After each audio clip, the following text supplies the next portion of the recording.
Okay, if you know me at all, you know I love all things productivity. Like I love to learn how to manage my time the best, how to be as productive as possible, and have all the energy in the world to get it all done. Well, I gotta tell you, I'm fangirling over here because I met somebody super cool. Her name is Tanessa Shears, and let me tell you, she has got all the biohacks to help us lead productive, energetic business lives.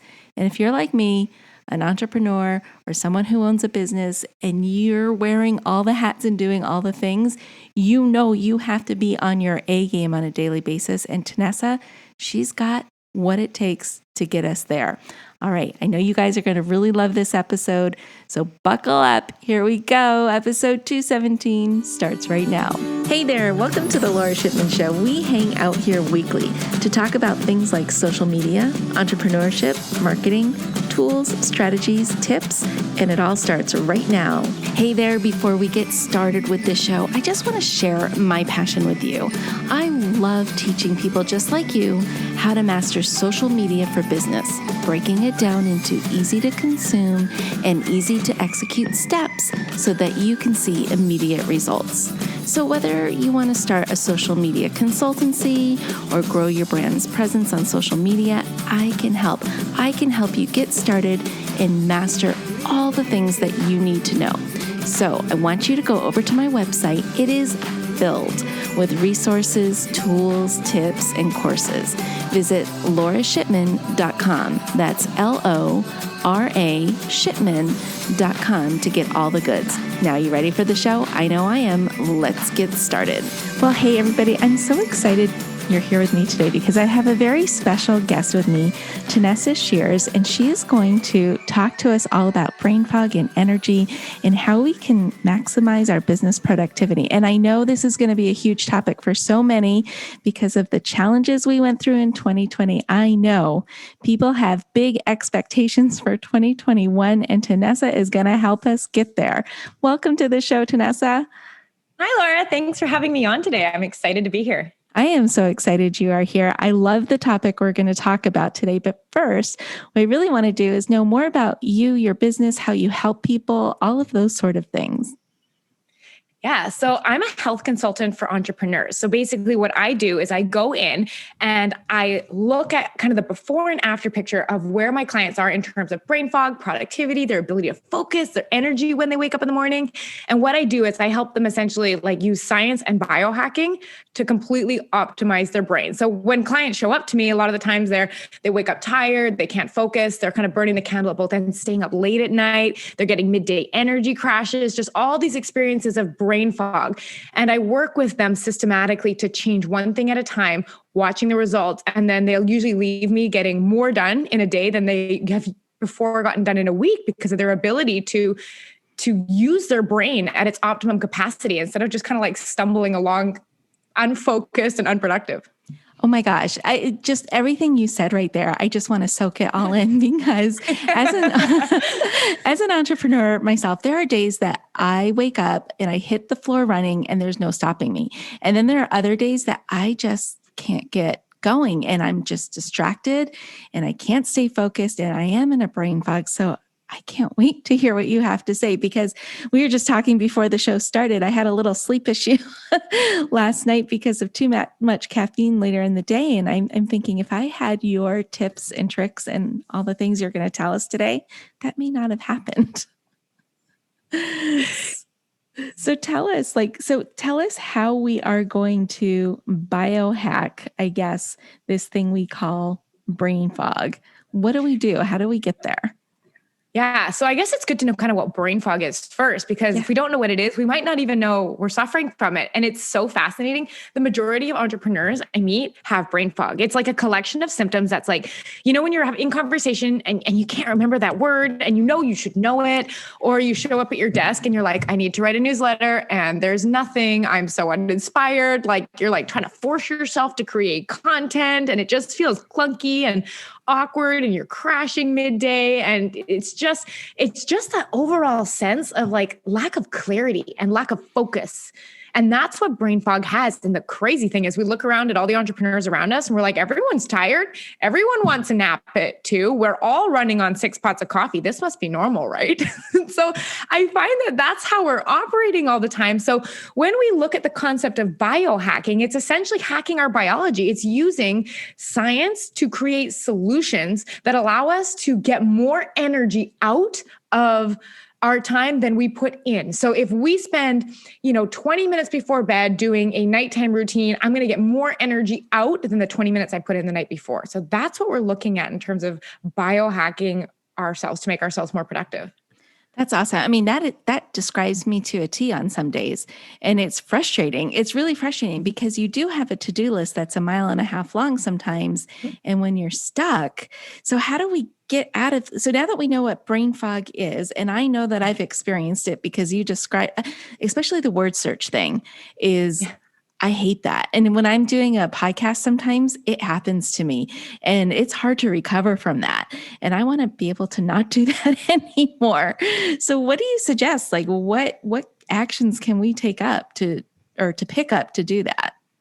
Yeah, well, I've got 5 today that are, I think, really going to, have the most bang for your buck, have more energy out than you put in. And the first one is going to be to find your circadian rhythm and stick to it. Have you heard of your circadian rhythm before? I have, and I think I know what it is, but refresh my memory. Yeah. So basically our bodies love to follow clocks. Our body temperatures rise and fall at certain times a day. Our hormones rise and fall at certain times a day, and our sleep. That's why we get tired at usually a similar time every night and wake up at a similar time every morning. So what we want to do is take advantage of that, because when we are able to have a consistent sleep time and a consistent wake time, what that lets us do is make sure that we are getting enough sleep every single night. Because I can't tell you how many entrepreneurs I talk to and they're like, no, I get like 7-8 hours sleep. It's fine. I get enough sleep. But the fascinating thing that most of us don't know is we wake up during the night at the end of our sleep cycles and we don't even know it most of the time. So when we're in bed for 7 hours thinking we're getting 7 hours of sleep, when I look at the sleep tracking results of my clients, they're getting like 6 hours or 5 hours 45, because we're not accounting for all of the time our brain spends awake at night. So by going to sleep and waking up at the same time, this is going to allow your body to make sure you're getting enough sleep and enough quality sleep on top of that. That's really good. I think I get, like you say, the 7 or 8, but I bet you I don't, because this is really bad and it might be TMI. So I apologize, but I'm up at least 2 or 3 times using the restroom during the night. And then it's just like, I feel like I'm going back through that cycle of, okay, now I got to fall asleep. And then my brain starts ticking along and I start thinking about things. What do I do? If I have that interrupted sleep pattern during the night, how do I stop that? Yeah, well, one of the most important things is to stop looking at your clock when you wake up, because I bet you know approximately what time it is when you wake up. And that's our circadian rhythm, right? So part of it is, number one, stop looking at the clock, because in your brain, we always know what time it is approximately. So your body is starting to become programmed to wake up at that time, right? Yeah. So you probably know, are your times pretty consistent that you're up at? Yeah, pretty much. Yeah, I would say so. The other thing that really frustrates me is I will hit the pillow at night and then I'll go into a deep, deep sleep. And then I'll wake up maybe 45 minutes later. And I thought I'd slept the whole night, but I didn't. Like, that's frustrating to me. Yeah. But also really normal. Most of our deep sleep happens earlier in the night. Mm-hmm. But what I find is that if we're experiencing those frequent night wake-ups, one of the things that I start looking at is, what is our screen exposure before bed? Phones, TVs, tablets, computers, because there's actually a spectrum of light that comes from our screens, and our brain is highly sensitive to it. And when this light comes in our eyes, it turns off melatonin production. That's a sleep hormone, right? So when we're looking at our phone right before bed and we're scrolling, even if it's not work related, maybe it's just Instagram. And our brain is getting the message like, it's day, stay awake, it's day. And then we like to put our phones down and close our eyes and expect our brain to like go to sleep right away. And we sit there and our brain's racing and we're up frequently throughout the night, like you said. So it may just be that in your case, melatonin, the sleep hormone, wasn't given the chance to ramp up properly, maybe because of blue light exposure. Might that be the case? Oh, absolutely the case. I am so guilty of this. So my question, so you said what, 20 minutes? Did you say 20 minutes before we go to bed we should stop with the phone, or how long before we go to bed do we stop? Yeah. So because we're entrepreneurs, like there's definitely days where we are going to be working, especially if we have kids or obligations that, we need to work around schedules like that. However, there are a couple things that you can do. You can install an app on your computer called Flux. Mm-hmm. And what it does is you can set it on a schedule to take out the blue light from your screen, the one that's keeping you awake. You can set it to automatically. So mine, 7 p.m. every night, takes out all the blue light. So the screen does go muddy and brown and orange, but the productivity I get from this the next day is more than worth staring at a muddy brown screen. So you can do that. All our phones and devices have like something either called night shift or blue light filter on there. And then alternatively, you can pick up a pair of blue light glasses. And I know when I talk to most people, they're used to seeing like the clear or yellow tinted ones. I go full biohacking and get the red lensed ones because it blocks out all blue, green, and violet light. And it is fantastic. Melatonin production can rise, especially if you need to do that last minute thing on the computer. So you're right. Taking it out completely is the best. Mm-hmm. Is it always doable? No. But could you work these all together? Could you put the timer on the app to take the blue light out and maybe invest in a pair of glasses that you put on an hour before bed and then maybe cut out devices half an hour to an hour before bed? Probably. I didn't know about the red lens. I only knew about the clear. And I think I knew you said there was like a yellow one or an amber one or something like that, right? Yeah, I didn't know there was a red one. That's interesting. Okay. Yeah, and I do have that. I just recently turned on the night shift on my phone. So I am moving in the right direction. So I just got to keep going. Yeah, absolutely. And the neat thing about the red lens glasses, there's a whole bunch of companies that sell them. I just get one from a company called True Dark. Mm-hmm. I've always liked theirs. That's the one I use. But I really like that when I put them on, you can feel yourself getting drowsy. Like you're actually recommended not to drive with them on because of how drowsy you get. I've fallen asleep mid-conversation with my husband before because they make me so tired, but I fall asleep right away. And it's so worth those little investments in your health for how productive I feel the next day. That's fantastic. Okay. I love that first tip. That's fantastic. The circadian rhythms and then paying attention to that computer time or phone time. Great. What else do you have for us?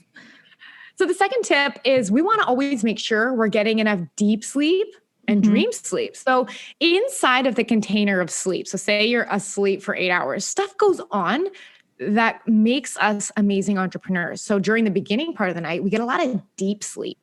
And deep sleep specifically helps us retain long-term information. And it also helps remove a lot of the buildup on our brain that accumulates during the day, which can way down the road lead to Alzheimer's and dementia. So it's helping us stay clear and sharp. So chances are, if you're forgetting words every now and then, it's deep sleep that you're likely missing out on.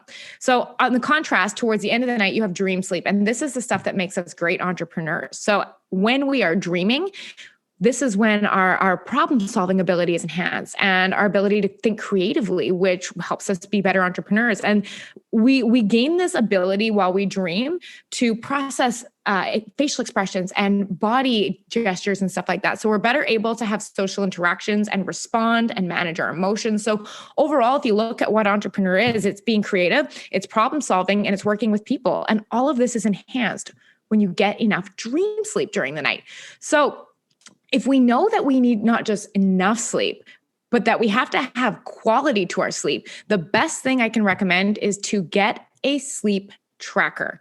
It doesn't have to be expensive. Like I have the most basic Fitbit, and I think it's like, where I'm up in Canada, it's like $120, which I think is like 90 US. It is the best investment because what I can do is I can wake up and be like, oh my gosh, I didn't get any dream sleep last night. What did I do differently? Oh, I had a glass of wine with dinner. That totally might be why. And you can start to really see what variables affect you and how your brain works during sleep. Because I did an experiment on my Instagram just a couple days ago, and I posted my sleep, the sleep graph you get from these devices. I posted both of them, and they both had about 8 hours and 15 minutes of sleep.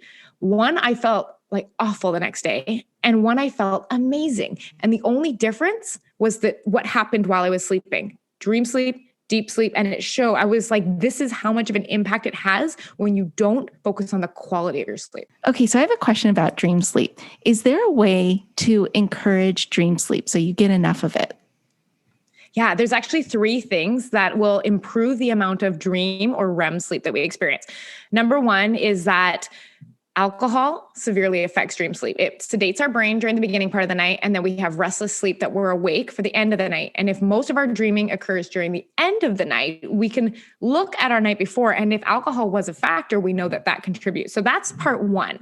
Part 2 would be we want to look at screen exposure before bed, because there was actually a really interesting study done that showed that iPad use before bed affected the amount of dream sleep you could get up to 3 nights later.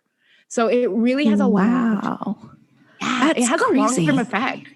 Yeah, definitely. So we're wanting to watch that screen exposure with some of the tips we talked about earlier. And the third one we're looking at is there light getting in our room during the night? So if we laid in bed, would we be able to see our hand in front of our face? And most of the time, it's a yes, either because we have inefficient blinds or because our phone is charged and there's an LED going off or a flashing. So we really want to make it as dark as possible, because those things that happen, whether it's sunlight creeping in the blind or a text message notification flashing, our body picks that up and causes us to wake up. And if that happens in the later part of the night, it can definitely disrupt the amount of dream sleep we get.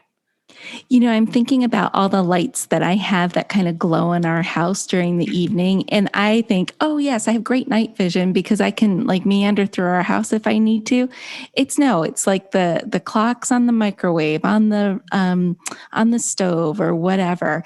And then I think back like when I first started cruising, because we're right near the cruise ports here in Tampa.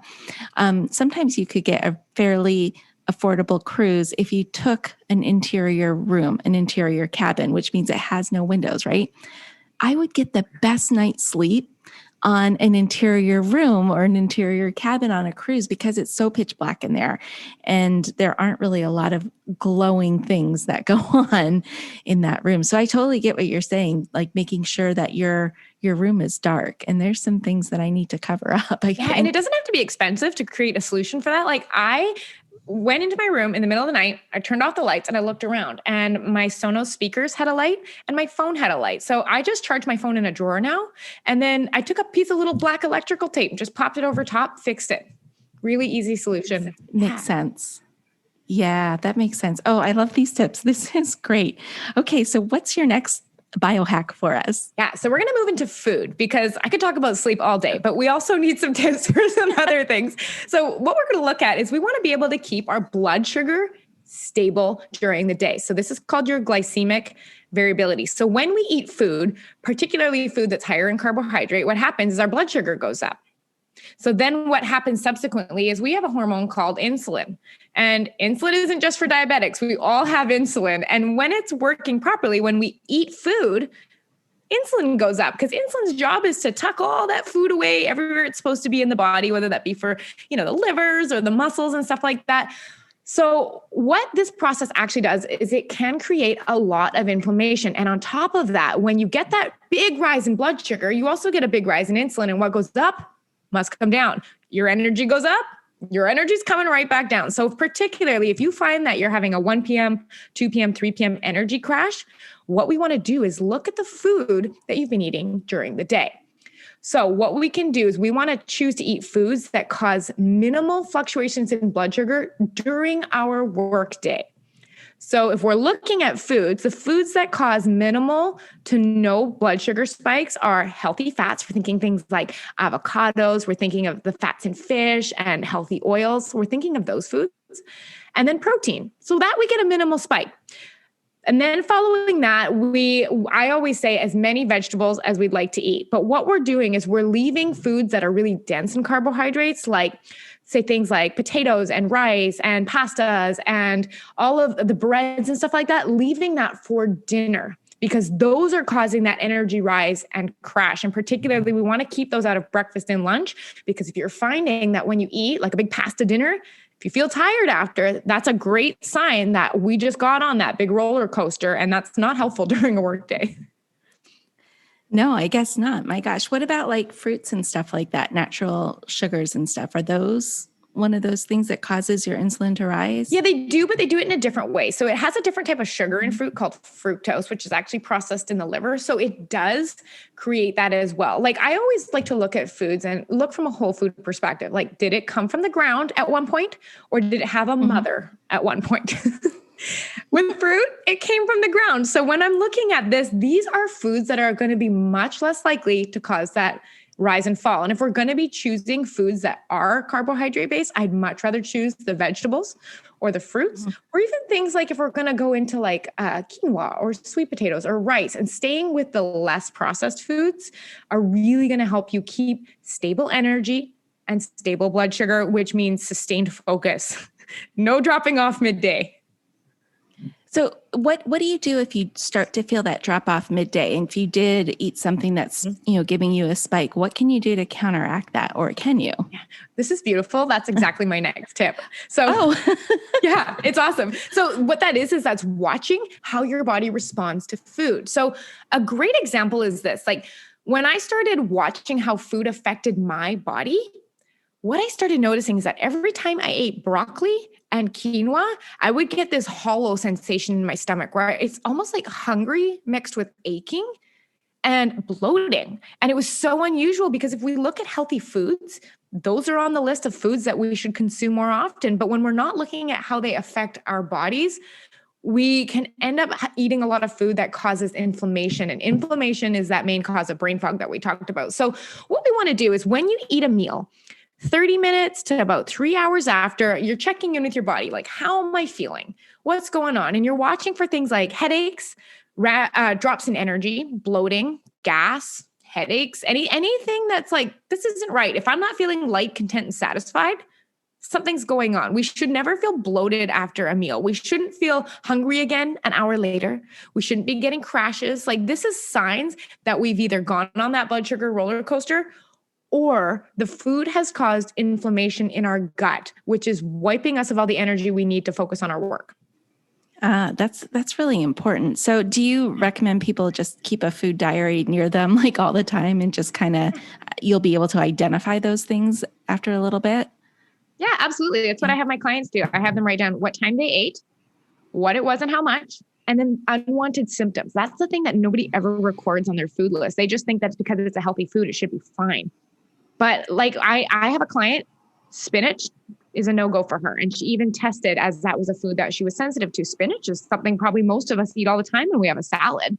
But without actually paying attention to what is going on, we can actually be causing a lot of inflammation and thinking we're doing all the right things. So adding that unwanted symptoms section at the bottom of your food journal is an amazing way to start drawing correlations to what's not working. That's really good. Now, I have a question about water. How does that play into all of your energy and your focus and stuff like that? Is that something that we need to focus on? Yeah, absolutely. I mean, our most of our body is made of water. Our cells are full of water. The space between our cells has water in it. So making sure you're staying hydrated. And I like the option of like, I always have like a green tea nearby. And I also always have a cup of water nearby to remind me to always keep drinking. And I aim for, maybe like, I'm in Canada, so we use liters. So half a liter of water, which I think is like 16 ounces, something like that. Yeah, probably. I don't know for sure.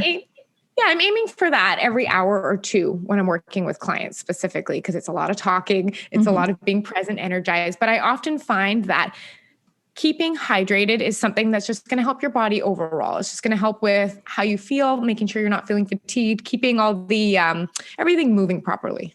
Okay, cool. Yeah, I was just curious about that. All right. Yeah. So then what's your last tip for us? Yeah, so that is to look at how many steps we're getting per day or the activity we're getting per day. So one of the most fascinating things I find is because I have a basic step counter, and you don't need to have like $100 step counter. I'm pretty sure you can get them off Amazon for like $10, but it's called a pedometer and it counts your daily steps. So what I started noticing is when I was looking at not only my own data, but the data of my clients, on the days where there was a lot of, say, calls, my steps personally would drop down to like 2,000 steps. Wow. And I would have poor sleep that night. most of the time because I was basically sedentary all day long. So what I did was I looked at, okay, what amount of steps is making me feel good in a day at a minimum? And I set that to 5,500. Most days I go flying past that, but that sets me at a minimum that on the days where I have a lot of calls, I need to make sure that I'm doing something to get out of my chair. So what can really help is 50 minutes into the hour, get up, do a couple laps of the kitchen or, up and down the stairs if you can. Just get that little bit of activity in there to get blood moving again, to feel refreshed so that we're not sitting hunched over. So that's the first thing you can do is just get some kind of step counter and set a minimum goal for yourself, especially on the days you're going to be more sedentary. But the second thing is you can look at actually getting a standing desk. So this is something that I invested in. It was about 6 months ago, and I've actually quite enjoyed it as it gives me variety. Because as humans, we're not meant to sit all day long. So it's nice to be able to bring the desk up and to be able to prop a leg up or even have the option to get out of my chair and take some of that stress off of my low back so that I feel good when I go to sleep. Nobody wants to be tossing and turning because their back is sore all day or their neck is cranked forward. So using that opportunity to have a variety in postures, especially on days you have back-to-back calls or long extended block of work, has really helped my body energy as opposed to just my brain energy. I've always been intrigued by a standing desk, and I think I kind of want one. I'm just curious, when you use the standing desk, how long are you standing versus sitting? Like, do you have a routine? Do you have a schedule? And how much standing time do you get in a day? Like, what's average? Yeah. Well, at the beginning, I will tell you that when I started standing, I found that my body wasn't used to it. So I had to start with like maybe 50 minutes of seated work, 10 minutes of standing work. And then I worked up to maybe 30 minutes of seated work, 30 minutes of standing work. And a lot depends too. If you're an entrepreneur and you're working from home right now, the chances of us throwing a load of laundry in and getting up during the day or, when you're making lunch, doing the dishes, that counts as standing activity too. But what I often find is like, if I'm on calls, I will do one call standing and I will do one call sitting and I'll do one call standing and alternate. That's really good. Yeah, because I was wondering, there is some sort of a fatigue there. If you're not used to standing all the time, like how do you build up to that? And I like how you do that. You kind of doing it in steps. That's really good. Yeah. Wow, this was really good. I love this, that, we have these strategies that we can use to just make ourselves more focused, not draining our energy, and we can actually do stuff to improve all of this. And that's the thing. Sometimes I think as an entrepreneur, we get so busy that we just feel like this is the way an entrepreneur is supposed to feel, just burning the candle at both ends, feeling foggy, and it doesn't have to be that way at all. I mean, you've proven that to us with all these great tips. So tell me a little bit about how people can work with you. What kind of programs do you have available for them, and where can they find you online to check those programs out? Yeah, I offer one-on-one coaching in which we do a deep dive in where are you right now? Where are the sources of information? And where is that gap between where you are now and where you need to be? And it's looking at numbers and it's looking at real responses from how everyone's body is so different and making individual solutions. Like for me, no broccoli, no quinoa. For one of my clients, no spinach. And making sure that we're identifying all of those places that are costing us energy, that are taking more energy than we put in. So we're going through that entire process. And essentially, that's what I do with my clients. But if you want to find out more about me, TanessaShears.com is where everything is situated, from kind of the fun, like biohacking playbooks that I have to how you can get a hold of me on Instagram, all of it. What's your handle on Instagram?